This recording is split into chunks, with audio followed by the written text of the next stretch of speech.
انسان دو راہ پر کھڑا شست و پنج میں مبتلا ہے کہ وہ کدھر جائے. دل اور دماغ میں ایک بحث جاری ہے کہ حق کیا ہے اور باطل کیا ہے، غلط کیا ہے اور صحیح کیا ہے، اس کی پہچان کیسے کریں، حق اور باطل میں تمیز کیسے کریں. جب سے یہ دنیا وجود میں آئی ہے تب سے حق اور باطل کا معرکہ جاری ہے اور قیامت تک رہے گا. شیطان ہر انسان کے پیچھے لگا ہوا ہے جو اس کو حق کی طرف آنے سے رکاوٹ بن جاتا ہے. نیک اور سید روح ہیں کائنات میں بکھری ہوئی تمام چیزوں کو دیکھ کر اس میں تدبر و تفکر کر کے غور و فکر کر کے حق کو پا لیتی ہیں. حالانکہ حق اور باطل کا پیمانہ اور میزان خود انسان کا دل اور دماغ ہے. جب دل اور دماغ کے کسوٹی پر کسی چیز کو رکھ کر پرکھا جاتا ہے تو حق اور باطل صحیح اور غلط کا فیصلہ کر دیتا ہے. جب انسان کوئی اچھا کام کرتا ہے تو وہ دل میں خوشی محسوس کرتا ہے، اور جب کوئی برا کام کرتا ہے تو اس کا ضمیر اس کو ملامت کرتا ہے. پھر آپ کا منصف اور جج تو آپ کا دل ہوا.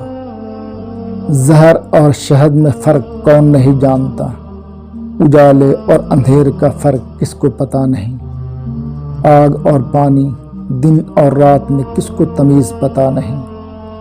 یہ سورج، چاند، ستارے، یہ زمین و آسمان سب اپنی جگہ اپنے محور میں گردش کر رہے ہیں، ذرا برابر بھی ادھر سے ادھر نہیں ہوتے. یہ دن اور رات کا نکلنا، یہ موسم کی تبدیلی بلا مقصد تو نہیں ہے. آسمان بغیر ستونوں کے کھڑا ہے، آخر اس کو کون تھامے ہوئے ہے. یہ سب اس بات کی گواہی دے رہے ہیں کہ کوئی ایک سپر پاور ہے، یہ جس کے اشارے پر کائنات کا نظام چل رہا ہے. چرند پرند، سمندر، پہاڑ، شجر و حجر سب اپنے خالق حقیقی اور مالک کو پہچانتے ہیں اور اس کی عبادت کر رہے ہیں. مگر ایک انسان ہی ایسا نادان احمق بنا ہوا ہے کہ اس کو پتہ ہی نہیں ہے کہ اس کا اصل خالق اور مالک کون ہے. اس کائنات کے ہر شے چیخ چیخ کر اعلان کر رہی ہے کہ اس دنیا کا ایک ہی حقیقی خالق، ایک ہی مالک ہے جس کے اشارے پر پوری دنیا کا نظام چل رہا ہے، اور وہ ہے اللہ. انسان کو اشرف المخلوقات بنایا گیا ہے، اسے اچھے اور برے میں فرق کرنے کا تمیز دیا گیا ہے. یہ قرآن مجید میں اللہ نے فرمایا، ان کے آنکھ ہیں مگر دیکھتے نہیں، ان کے کان ہیں مگر سنتے نہیں، ان کے پاس دل و دماغ ہے مگر سوچتے نہیں. یہ جانور ہیں بلکہ جانور سے بھی بدتر ہیں. 9 مہینہ تک رحم مادر میں تمہیں کس نے پالا؟ تم کو ناپاک پانی کے ایک قطرے سے انسانی شکل میں کس نے ڈھالا؟ تمہارے بے جان جسم میں روح کس نے پھونکا؟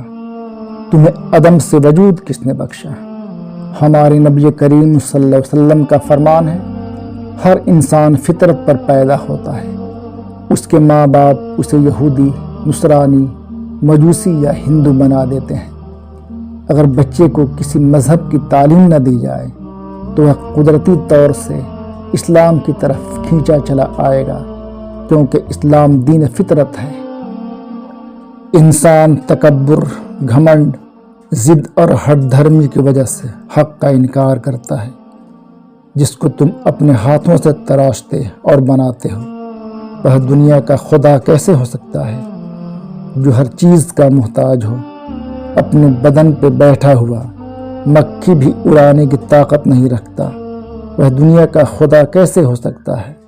جس کو موت آ جائے وہ خدا کیسے ہو سکتا ہے؟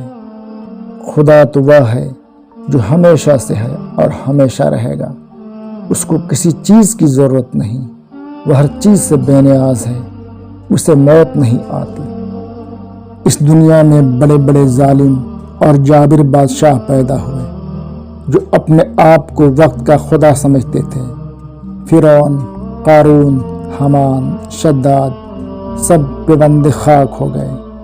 اس دنیا کی ہر شے فانی ہے، بقا کسی کو نہیں، صرف ایک ہی ہستی ہے جس کو فنا نہیں، جس کو زوال نہیں، جو ہمیشہ سے ہے اور ہمیشہ رہنے والی ہے۔